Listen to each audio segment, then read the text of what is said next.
Hello friends, welcome to my channel learn with Keeru. आज हम पढ़ेंगे रिडम्पशन ऑफ प्रेफरेंस शेयर्स। ठीक है, मतलब payment of redemption shares. Redemption का मतलब क्या होता है? पैसे वापस कर देना, रिटर्न कर देना शेयर मनी का शेयर होल्डर को। जो कंपनी होती है वो इरिडीमेबल प्रेफरेंस शेयर इशू नहीं कर सकते, मतलब ऐसे शेयर जिनको हम रिडीम नहीं कर सकते। ठीक है, और ना ही ऐसे शेयर इशू कर सकते हैं जिनको रिडीम किया जा सकता है 20 साल के बाद। ठीक है, लेकिन एज पर कंपनीज एक्ट 2013 जो भी इंफ्रास्ट्रक्चर कंपनीज है वो ऐसे प्रेफरेंस शेयर इशू कर सकती हैं जिनको आप 20 साल के बाद तो रिडीम कर सकते हो, लेकिन 20 साल मतलब 30 साल से आगे नहीं, मतलब 30 साल से पहले होना चाहिए। ठीक है, और जो कंपनी है वो रिडीम करे minimum 10% of such preference share every year. ठीक है, ये अभी आया है कि उसे ना हर साल 10% तो मतलब रिडीम करना ही होगा। कंपनीज एक्ट 2013 ये क्या बताता है? कुछ कंडीशंस बताता है सेक्शन 55 के अंदर जो फुलफिल करता है, मतलब रिडम्पशन को वैलिड करने के लिए हमें फुलफिल करनी ही होंगी। तो देखो, फुल्ली पेड कोई भी प्रेफरेंस शेयर्स है उसको रिडीम नहीं कर सकते जब तक कि वो फुल्ली पेड ना हो जाए। ये कंपलसरी है कि जितने भी पार्टली पेड प्रेफरेंस शेयर्स हैं उनको हम फुल्ली पेड करें रिडम्पशन से पहले। फिर कहता है कि जो भी शेयर्स होते हैं जिनको रिडीम किया जाता है वो आउट ऑफ प्रॉफिट होगा कंपनी के। ठीक है, जो अदरवाइज जो भी प्रॉफिट अवेलेबल होता है डिविडेंड के लिए, और या हम रिडीम कर सकते हैं उनको जो नए शेयर्स को इश्यू करके उससे जो भी पैसा है उससे हम इसको रिडीम कर सकते हैं। दोनों सोर्सेज को एक साथ भी यूज कर सकते हैं भाई। कुछ पार्ट को तो हम है ना जो भी प्रॉफिट का पार्ट है उससे कर सकते हैं, और कुछ जो भी फ्रेश इश्यू करके शेयर्स का और उससे जो पैसा कलेक्ट करे उससे रिडीम कर सकते हैं। ठीक है, फिर एक CRR कैपिटल रिडम्पशन रिजर्व, ये इंपॉर्टेंट होता है जहाँ पे जो शेयर्स है उनको रिडीम किया जाता है प्रॉफिट से। ठीक है, अदरवाइज अवेलेबल फॉर डिविडेंड, जो डिविडेंड के लिए अवेलेबल थे, एक जो सम इक्वल होगा nominal amount of shares redeem, वो ट्रांसफर करेंगे किस रिजर्व में? उस रिजर्व को बोलते हैं कैपिटल रिडम्पशन रिजर्व अकाउंट। ठीक है, मतलब प्रॉफिट से जब रिडीम कर रहे हैं ना तो एक some nominal value of the shares का जो हम रिडीम कर रहे हैं उसको हम CRR अकाउंट में ट्रांसफर करते हैं। ये जो प्रोविजन है ये इसलिए बनाया गया था ताकि जो भी प्रॉफिट है उसको हम किसी अदर पर्पज में यूज होने से रोक सकें। ठीक है, लाइक डिविडेंड डिक्लेयर करने में, डिबेंचर के रिडम्पशन में।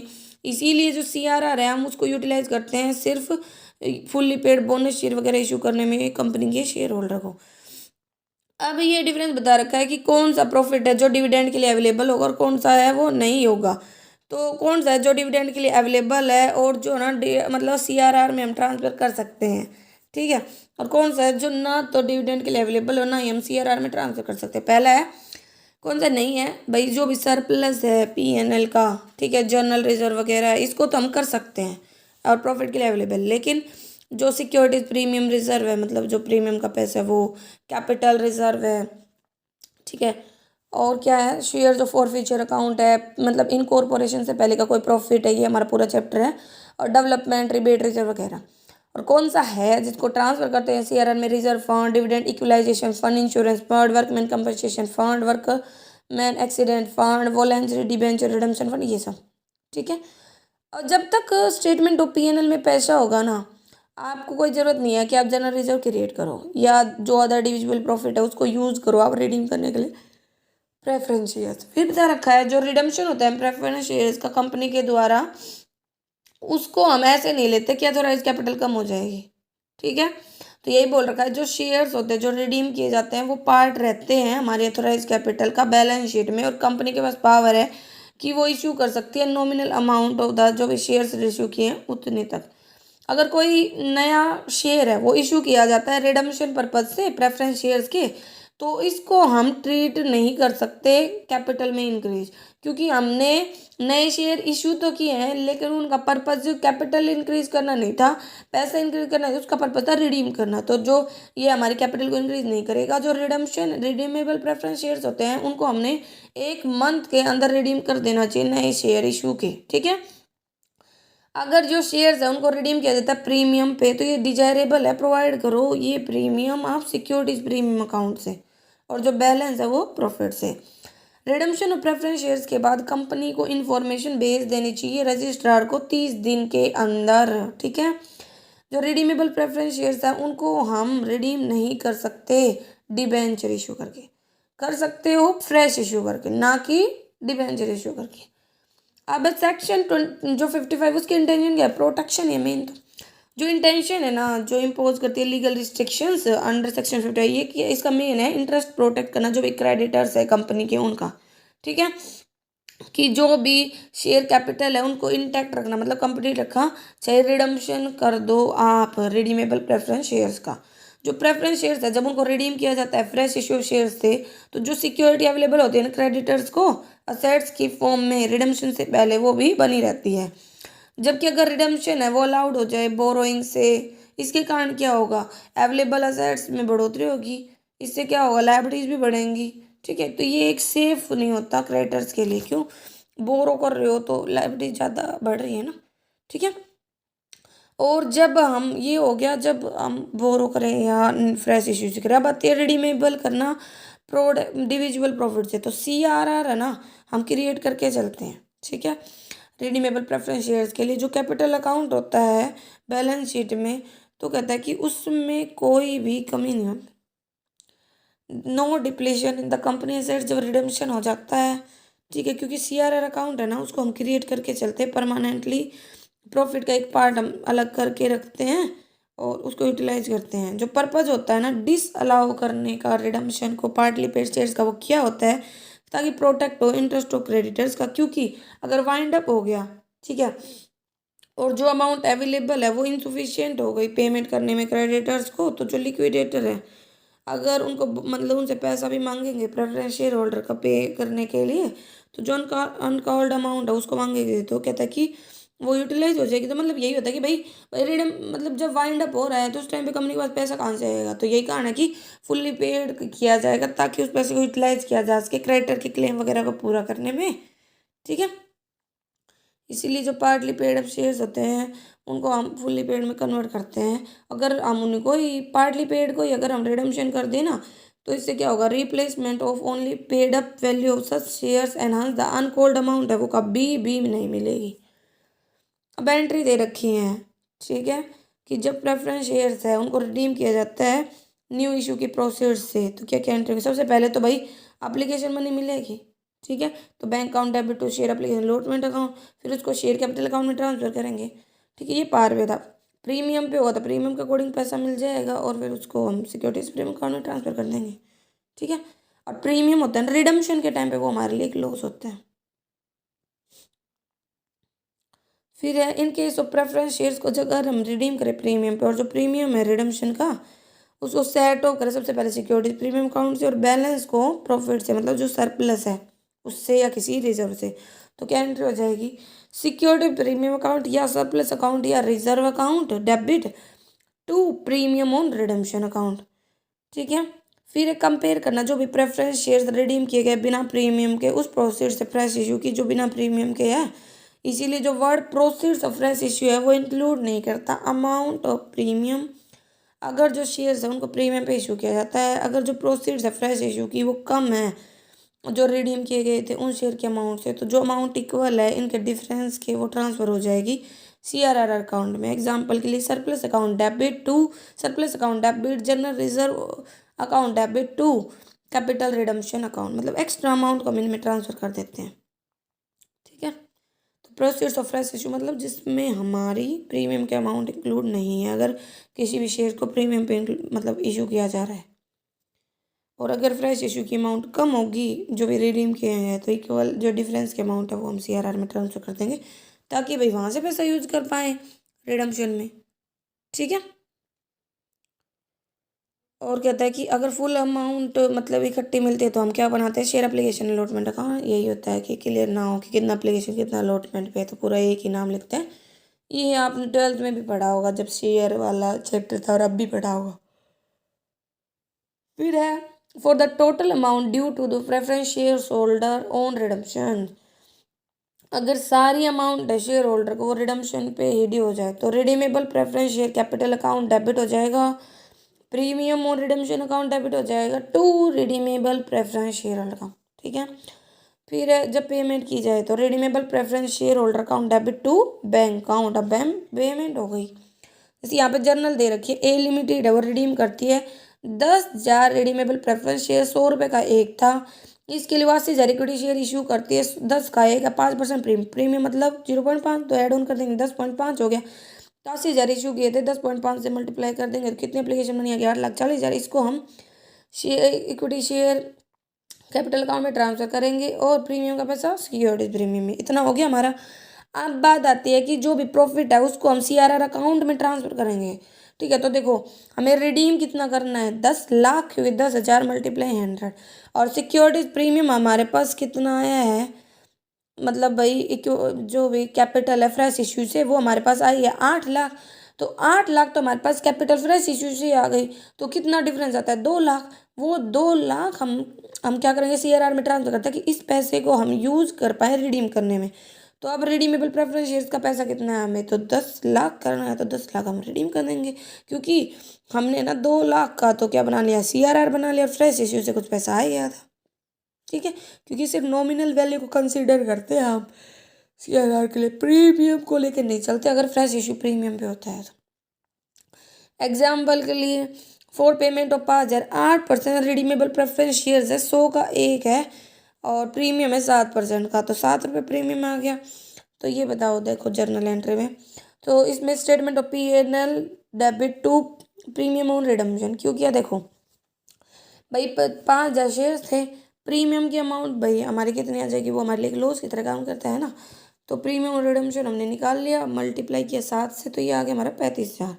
फिर जो भी सरप्लस पैसा होगा उसको हम किस में, CRR में ट्रांसफर करेंगे। अब 5,000 शेयर्स है, 100 रुपये का एक है जो रिडीम करना है, मतलब पूरे 5 लाख करना है, क्योंकि हमने नया इशू तो किया नहीं। अब इसको हम रिडीम कर देंगे, क्योंकि प्रीमियम पे हमने रिडीम करना है ना, तो इसीलिए ये हमारे लिए लॉस का काम करता है। ये पूरी पेमेंट हम कर देंगे। ये तो चेंजमेंट हो गया, काम का नहीं है। ये है जो प्रेफरेंस शेयर्स होते हैं जब रिडीम किए जाए प्रीमियम पे, तो जो प्रीमियम होता है रिडम्पशन पे उसको भी हम है ना पहले सिक्योरिटीज प्रीमियम अकाउंट से देते हैं, और जो सफिशिएंट बैलेंस अगर अवेलेबल नहीं होता है तो उसको स्टेटमेंट ऑफ P&L अकाउंट मतलब सरप्लस अकाउंट से पे करते हैं। ठीक है, तो इस तरह से क्वेश्चन था। नेक्स्ट है, जब रिडम्पशन किया जाए जब कॉल्स हमारी एरर में हो, तो प्रेफरेंस शेयर्स जब है ना कॉल्स एरर में है तो रिडीम नहीं किया जा सकता, जब की है ना कॉल्स को हम फुल्ली पेड अप ना करते। तो यहाँ पे जैसे बता रखा है 50,000 इक्विटी शेयर थे, 10 का एक था, 2,000 12% रिडीमेबल प्रेफरेंस शेयर थे, 100 तो मतलब 100 ईच फुल्ली थे, कार्ड अप किए गए थे, लेकिन उनमें से 20 हमारे है ना अभी भी एरर में चल रहे हैं। ठीक है, तो यही बता रखा है इसमें कैसे करेंगे। और आगे रिजर्व एंड सरप्लस बताया है कि भाई कितना सिक्योरिटीज प्रीमियम का पैसा था, P&L ये सब बताया है। और अब डिसाइड किया गया रिडीम करेंगे हम प्रेफरेंस शेयर्स को प्रीमियम पे 6% के, और 8,000 न्यू इक्विटी शेयर्स पे इशू करेंगे, 10 का एक, प्रीमियम पे एक पर के। देखो इशू करेंगे तो 11 हो गया ना प्रीमियम के अकॉर्डिंग, तो पैसा आ गया, इसको हमने एप्लीकेशन मतलब शेयर कैपिटल अकाउंट में भी ट्रांसफर कर दिया। ठीक है, अब देखो पुराना सिक्योरिटीज प्रीमियम का पैसा है हमारे पास 1,600, और 8,000 अभी हमारा इशू करने से आ गया पैसा, तो सिक्योरिटीज प्रीमियम का पैसा कितना आ गया 9600। और स्टेटमेंट ऑफ P&L में हम ट्रांसफर करेंगे जो भी हमने प्रीमियम पे रिडीम किया है, तो प्रीमियम पे हम क्या रिडीम कर रहे हैं 6% की रेट से, मतलब 6% प्रीमियम है ना। ठीक है, तो उसकी रेट से हम ट्रांसफ़र कर रहे हैं, तो हम यहाँ पे हम लिख देंगे लॉस जो हमारा रिडम्पशन पे हो रहा है। ठीक है, उसको। ठीक है, तो हमारे शेयर्स कितने थे एट प्रेजेंट, हम यहाँ पे देखें तो 2,000 थे हमारे। ठीक है, तो 2,000 हमारे प्रेफरेंस शेयर थे जो हमने इशू किए थे, और हमारे 6% प्रीमियम पे थे। तो नॉर्मली हम यहाँ पे है ना प्रीमियम पे जो हमारा लो तो उसको मतलब मल्टीप्लाई कर देंगे, 6% की रेट निकालेंगे तो। ठीक है, फिर बात आती है इसमें कि हमने ये निकाल लिया, अब जो भी P&L में पैसा है हम ट्रांसफ़र करेंगे CRR में, सरप्लस अकाउंट से हम किस में ट्रांसफ़र करेंगे CRR में, ताकि जो भी लॉस है उसको कवर कर सकें। और तो कितना है भाई 6,000, 2,000 प्रेफरेंस शेयर्स थे। ठीक है, तो उसके अकॉर्डिंग कितना बनता है 20, तो हमारे एरर में भी थे 1,20,000 आ गया। इसकी अब हम लास्ट में पेमेंट कर देंगे, देन इसको मतलब ड्यू कर देंगे और फिर पे कर देंगे। ठीक है, तो ये था, इसके आगे पढ़ते हैं। बात है redemption of partly paid up shares. तो ये कंपलसरी है सेक्शन 55 में कि पार्टली पेड अप शेयर्स है ना उनको फुल्ली पेड अप करो रिडम्पशन से पहले, क्योंकि जो अमाउंट है कॉल्स की वो कलेक्ट करो कैश में, पार्टली पेड अप शेयर से। पर्पज़ क्या होता है ये रिस्ट्रिक्शन का, कि ताकि जो प्रेफरेंस शेयर्स है वो फुली पेड हो जाएं रिडम्पशन से पहले, ताकि जो क्रेडिटर उनके इंटरेस्ट को प्रोटेक्ट किया जा सके, जो कैलकुलेट करता है अपनी सिक्योरिटी फेस वैल्यू के बेसिस पे, ना कि पेड अप वैल्यू के बेसिस पे। इसीलिए नोट अगर as such it not paid up value but the face up value which require replacement. इसीलिए फ्रेश इश्यू ऑफ शेयर्स और या जो CRR हम क्रिएट करते हैं ना, वो फेस वैल्यू के इक्वल क्रिएट किया जाता है रिडीमेबल प्रेफरेंस शेयर्स के। हम जो सिक्योरिटी अवेलेबल होती है क्रेडिटर्स को वो पूरी रहे, तो इसीलिए हमें प्रेफरेंस शेयर्स को पार्टली पेड अप रिडीम नहीं कर सकते, उन्हें फुली पेड अप कन्वर्ट करो, जैसे कि यहाँ पे हमें क्वेश्चन दिया गया है और कुछ यहाँ पे दिया गया है हमें। ठीक है, इस पूरे क्वेश्चन में हमें क्या बताया गया है कि डायरेक्टर एक नोटिस देते हैं रिडीम करने का प्रेफरेंस शेयर्स 5% प्रीमियम पे। ठीक है, और इसके लिए redemption of the preference shares में इन्वेस्टमेंट बेच के 1,25,000, और डायरेक्टर डिसाइड करते हैं कि minimum number of fresh equity share है, नहीं इशू पार पे होगा। देखो भाई पार पे मतलब रिडीम हो रहा है हमारा, ठीक है, प्रीमियम पे, और पार ही हमारा है। 2 फाइनल कॉल नहीं मिली इधर, जो क्वेश्चन है उसमें दिखाया गया कि 8 मिले कॉल्ड अप हुए, 2 नहीं मिले, तो कितने नहीं मिले हमारे 1,00,000 नहीं मिले फाइनल कॉल पे। ठीक है, वो हमने मंगवा लिए। फिर इसके बाद है कि ना मतलब उसने इन्वेस्टमेंट सोल्ड की है। ठीक है, तो ये तो bank account debit to redeemable preference share capital receipt हो गए ना, फाइनल कॉल ड्यू करके रिडीम करवा दी, मतलब मिल गई। अब लॉस हो रहा है, सेट्स थी हमारी मतलब 1,50,000 की हमारी इन्वेस्टमेंट थी, और उससे हमें 1,25,000 मिल रहा है, तो 25,000 क्या हो गया, लॉस हो गया। अब इस 25,000 लॉस को हम क्या करेंगे, स्टेटमेंट ऑफ P&L अकाउंट से रिडीम करेंगे ना। प्रीमियम रिडम्पशन प्रोवाइड होता है स्टेटमेंट ऑफ P&L अकाउंट से, और वो हमारा कितना है 25,000 का। ठीक है, फिर ये आ गया हमारे पास। फिर surplus account debit to CRR की, मतलब जितने पैसे की रिक्वायरमेंट हमें रिडीम करने के लिए 2,40,000 की, उसको हम CRR में ट्रांसफर कर देंगे। फिर रिसिप्ट हो गया एप्लीकेशन में, क्योंकि हमने फ्रेश इशू भी किया है ना। फिर उससे आगे हम एंट्री करेंगे। रुकिए देखो इसमें ये बता देती हूँ मैं, पहले से हमारे पास इतना अवेलेबल था, इतने का लॉस हो गया उसको घटा दिया, और प्रीमियम जो रिडम्पशन पे चाहिएगा 5% की रेट से वो घटा दिया, तो इतना हमें CRR और क्रिएट करना होगा। ठीक है, इससे आगे एंट्री में देखो फिर ये आएगी हमारे पास एंट्री, फिर ट्रांसफ़र करेंगे एप्लीकेशन मनी को फ्रेश इशू की, फिर हम रिडीम करेंगे और उसकी पेमेंट कर देंगे, ड्यू एंड पेमेंट। ठीक है, तो ये हमारा क्वेश्चन था। Next equation method, use of equation method for determining the amount of new issue. तो कहता है कि कुछ केसेस में ये ज़रूरी होता है कि जो मतलब कुछ ना कुछ हम फ्रेश इशू करके चले शेयर्स का, क्योंकि ये जो प्रॉब्लम है डिफ़िकल्ट है, क्योंकि जो एग्जिस्टिंग रिडीमेबल प्रेफरेंस शेयर्स है उन्हें रिडीम करने की ज़रूरत है प्रीमियम पे, और जो न्यू इशू है उसको भी हम प्रीमियम पे ही कर रहे हैं। तो इस केस में जो प्रीमियम होगा रिडम्पशन पे, हम उसको सबसे पहले तो सेट ऑफ करते हैं सिक्योरिटीज प्रीमियम अकाउंट से। ठीक है, ये हमें पता नहीं होता, और देन बाद में हम उसको प्रॉफिट डिविजिबल प्रॉफिट से करते हैं, और डिविजिबल प्रॉफिट का जो पार्ट बच जाता है उसको हम डिटरमाइन करते हैं कैपिटल रिडम्पशन रिजर्व के रूप में, एंड ओनली देन जो फ्रेश इश्यू होता है उसको हम ज्ञात कर सकते हैं। इसीलिए जो बच्चे होते हैं उन्हें जानना चाहिए कि जो प्रीमियम होता है फ्रेश इश्यू पे, जब तक वो पता नहीं होगा, मतलब unless he knows the fresh issue, one factor depend करता है नो अदर फैक्टर पे। इसीलिए हम इक्वेशन मेथड का यूज करते हैं। इसमें ये बताया गया है कि इक्वेशन मेथड तभी यूज होगा जब प्रेफरेंस शेयर्स है वो प्रीमियम पे रिडीमेबल, और न्यू इशू है वो पे प्रीमियम पे हो, और जो सिक्योरिटीज प्रीमियम रिसीव हो रही है न्यू इशू पे plus the existing security premium वो इनसफिशियंट है जो भी प्रीमियम की इंटायर अमाउंट है रिडम्पशन पे उसको सेट ऑफ करने में। एक कंपनी है वो 20,000 रिडीम करना चाहती है, 12% प्रेफरेंस शेयर्स तो 10 रुपये के मतलब एक है, और 10% प्रीमियम है। सिक्योरिटीज प्रीमियम का बैलेंस इतना था, सरप्लस अकाउंट में इतना था, और वो फ्रेश इश्यू करते 10 रुपये का एक 5% प्रीमियम पे। तो देखो 2,00,000 हमें मतलब फ्रेश इशू करना है, तो 2,00,000 रुपये के हमें रिडीम करने हैं।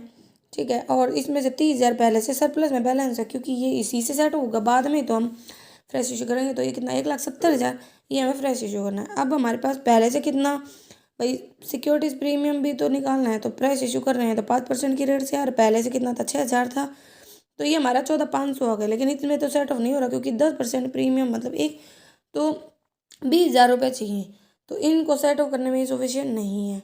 तो जो डिफिशियंट अमाउंट ऑफ प्रीमियम है वो हम किससे पूरा करेंगे, सरप्लस अकाउंट से, तो 30,000 है, तो इसीलिए फ्रेश इशू हम नहीं करेंगे 1,70,000 का। तो एग्जैक्ट अमाउंट निकालने के लिए हम अलजेब्रिक इक्वेशन का यूज़ करते हैं, जिसमें प्रेफरेंस शेयर्स की कितनी कैपिटल है, प्रीमियम कितना चाहिए रिडम्पशन पे, वो हमारा इक्वल हो जाएगा securities premium account plus surplus plus x हमने माना है फ्रेश इश्यू प्लस 5x, ये हमारी प्रीमियम की रेट है। ठीक है, वो तो यहाँ से हमने निकाल लिया तो हमारा आंसर ये आ जाएगा।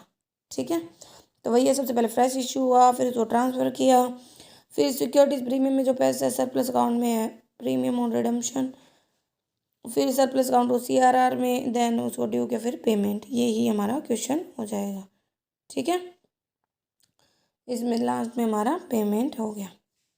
आती है बोनस शेयर्स। कई बार कंपनी क्या क्या होता है, कंपनी के पास बहुत सारे रिजर्व क्रिएट हो जाते हैं, चाहे कैपिटल हो चाहे रेवेन्यू, लेकिन कंपनी के पास कैश नहीं है, मतलब वो इस पोजीशन में नहीं है कि वो कैश डिविडेंड दे सके, या तो उसके पास पर्याप्त मात्रा में कैश है नहीं, या है तो वो उसको देना नहीं चाहते क्योंकि इससे उसकी वर्किंग कैपिटल पे इफेक्ट पड़ेगा, क्योंकि डे टू डे नेचर के एक्सपेंसेस नहीं बोन कर पाएगी। इसीलिए कंपनी क्या करती है, इशू कर देती है एडिशनल इक्विटी शेयर्स अपने एग्जिस्टिंग शेयर होल्डर को उस पोर्शन में जिसमें उन्होंने शेयर होल्डिंग एक्वायर कर रखी है, बिना कोई फर्दर पेमेंट चार्ज किए गए। ये जो फ्री शेयर्स होते हैं इन्हें बोलते हैं बोनस शेयर्स। ठीक है, दो तरीके होते हैं बोनस मतलब शेयर इशू करने के शेयर होल्डर्स को। एक तो एग्जिस्टिंग पार्टली पेड शेयर्स को हम फुली पेड मान ले बिना कोई पेमेंट लिए उनसे, दूसरा free fully paid shares issue कर दें। तो जो बोनस इशू होता है उससे क्या होता है कि जो प्रॉफिट है ना वो शेयर कैपिटल का पार्ट बन जाता है कंपनी की, इसे बोल देते हैं हम capitalisation of profit of the company. अब बात आती है बोनस इशू को करने के लिए सेबी ने बहुत सारी गाइडलाइन दी है। तो पहले क्या है, कोई भी बोनस इशू है ना वो नहीं किया जा सकता जो कम कर देता है मतलब जो भी राइट्स होते हैं होल्डर और डिबेंचर्स को कन्वर्टेबल या पार्टली। दूसरे शब्दों में कहे तो कोई भी कंपनी है ना जो पेंडिंग है ना कन्वर्जेशन फुली कन्वर्टेबल डिबेंचर या पार्टली कन्वर्टेबल डिबेंचर या issue any shares by way of bonus, जब तक कि आप है ना इनको ही कन्वर्ट ना कर दो तब तक वो नहीं कर सकती रिजर्वेशन ऐसा, क्योंकि मतलब इससे उनको तो लॉस होता है ना।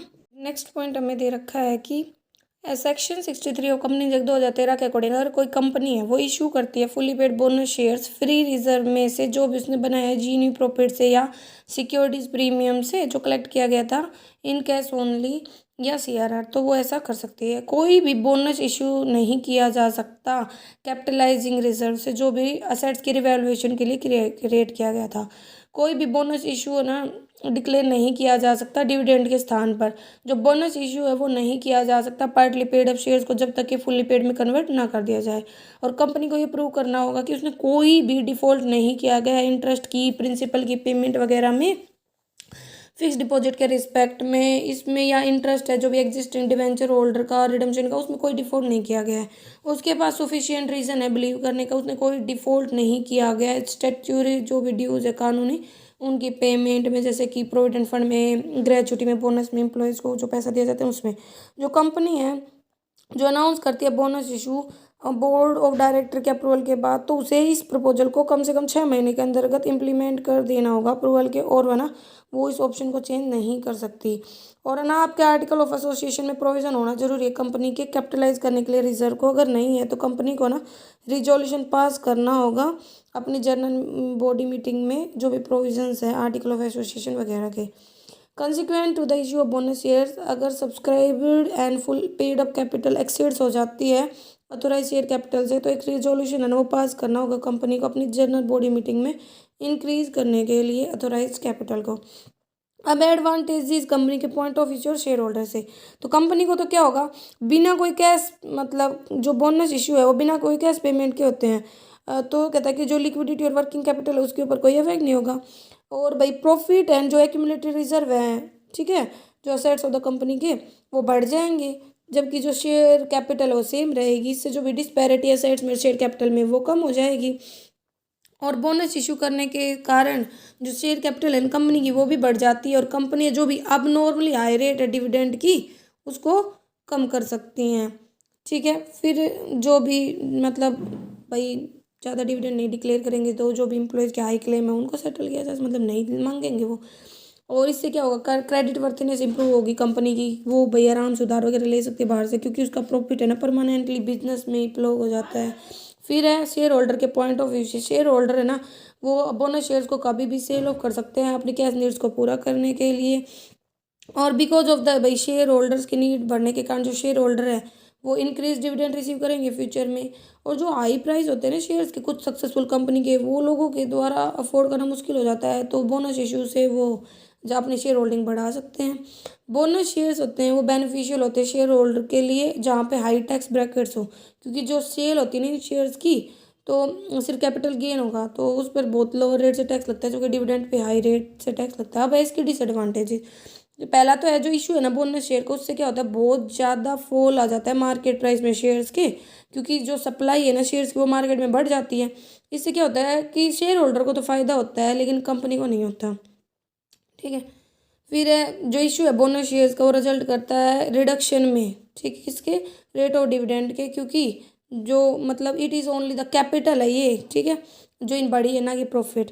जो इशू है बोनस शेयर्स का कंपनी के द्वारा, उससे स्पेकुलेटिव डीलिंग होती है, मतलब सट्टे वगैरह वाली, ठीक है, शेयर मार्केट में। अब है राइट और बोनस शेयर में डिफरेंस, की एग्जाम में आया हुआ क्वेश्चन है।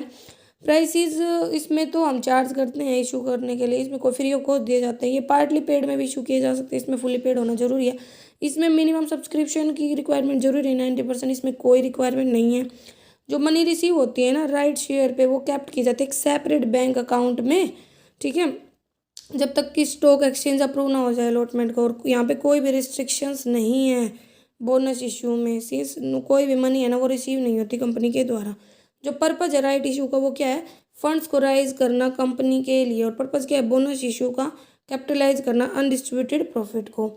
जो राइट होता है इसमें रिसीव करना राइट शेयर, वो मतलब जो एक मेंबर है वो किसी दूसरे के फेवर में दे सकता है, रिनाउंस कर सकता है, त्याग कर सकता है, जबकि इसमें नहीं कर सकता वो, ठीक है। अब नेक्स्ट पॉइंट दे रखा है effect on share holder fund. तो जो राइट शेयर है तो उससे शेयर होल्डर के फंड बढ़ जाते हैं, जबकि बोनस शेयर इशू करने से है ना मतलब कोई इफेक्ट नहीं पड़ता शेयर होल्डर फंड पे, ठीक है। और इससे कहता है कि ये कैपिटलाइजेशन होता है डिस्ट्रीब्यूटेड प्रॉफिट का। जो इशू होता है प्रोस्पेक्टस में, कहता है कि इसमें एक स्टेटमेंट इशू करना जरूरी है प्रोस्पेक्टस के साथ, जबकि इसमें कोई भी मतलब स्टेटमेंट वगैरह इशू करना जरूरी नहीं है, ठीक है। और राइट शेयर तो मैंडेटरी होता है इशू करना, लेकिन बोनस शेयर इशू करना कोई भी कंपल्सन नहीं है। अब कहाँ से इशू कर सकते हैं सोर्सेज के, एक तो सीआरआर से मतलब हम बोनस शेयर इशू कर सकते हैं, जो हमने रिडम्पशन और रिडीमेबल प्रेफरेंस शेयर के टाइम पर क्रिएट किया था, या सिक्योरिटीज प्रीमियम अकाउंट से। लेकिन ये सिर्फ fully paid bonus share issue करने में यूज़ किया जा सकता है, ना कि partly paid. Surplus account use कर सकते हैं, कोई भी अदर रिजर्व है, जनरल रिजर्व वगैरह, development rebate reserve, investment allowance, ये सब हम यूज़ कर सकते हैं।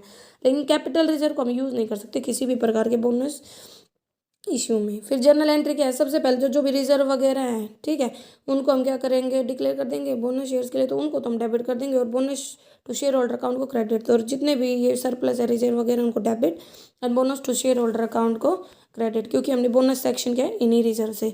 फिर क्या करेंगे, जो भी पार्टली पेड ऑफ शेयर्स हम उनको फुली पेड करेंगे, तो कॉल मंगा तो सॉरी जो बोनस है ना वो फुली पेड शेयर्स के फॉर्म में होगा, तो bonus to share holder account debit to share capital account. और ये तो हो गया फुली पेड के लिए। अगर पार्टली पेड है तो उनको फुली पेड में कन्वर्ट करेंगे, तो शेयर फाइनल कॉल मंगवा लेंगे टू शेयर कैपिटल अकाउंट। फिर इसको फाइनल कॉल मंगवाए, इसको bonus to share holder account में यूटिलाइज करेंगे, ठीक है। तो एग्जांपल देख सकते हो, यहाँ पे बताया कि 10,000 इक्विटी शेयर थे, 100 का एक था, जिसमें से 80 पेड अप है, मतलब 20 अनपेड है, जनरल रिजर्व है, सरप्लस है। तो सबसे पहले तो इन्हीं को ही हम bonus to share holder account में ट्रांसफर करेंगे। देन जो 20 अनपेड है उसको हम कोल्ड अप कर लेंगे, तो equity share final call to ये, तो 10,000 मल्टीप्लाई 20। फिर जो इसको क्या करेंगे हम bonus to share holder account में ट्रांसफर कर देंगे। अब क्या करना है कि हमें ना इशू करने हैं 5,000 शेयर, क्योंकि देखो इसने बोला है ना इशू करेंगे बोनस शेयर, तो बोनस शेयर कितनी वैल्यू के, क्योंकि इसने यहाँ पे ये बोल दिया कि एक शेयर जो पहले का है वो 2 के बराबर होगा, तो मतलब पहले 10,000 डिवाइड बाई 2 करेंगे तो 5,000 नए शेयर इशू करने हैं, 100 का एक, तो 5 लाख आ गया, ठीक है। नॉर्मल हमें टोटल जो अमाउंट रिक्वायर्ड है बोनस के लिए 7 लाख है, 2 लाख तो हमारे हमने किससे यूज कर लेते, जनरल रिजर्व और सरप्लस के, और मतलब सॉरी फाइनल कॉल मंगवा लेते ना, क्योंकि 20 अनपेड था वो, ठीक है, और कुछ पैसा हमने यहाँ से यूज़ हो गया था। तो इस तरह से हमने इसकी एडजस्टमेंट की। तो ये हमारा छोटा सा टॉपिक था। अगर फिर भी कोई कन्फ्यूजन रहती है तो आप कमेंट करके पूछ सकते हैं। Thank you.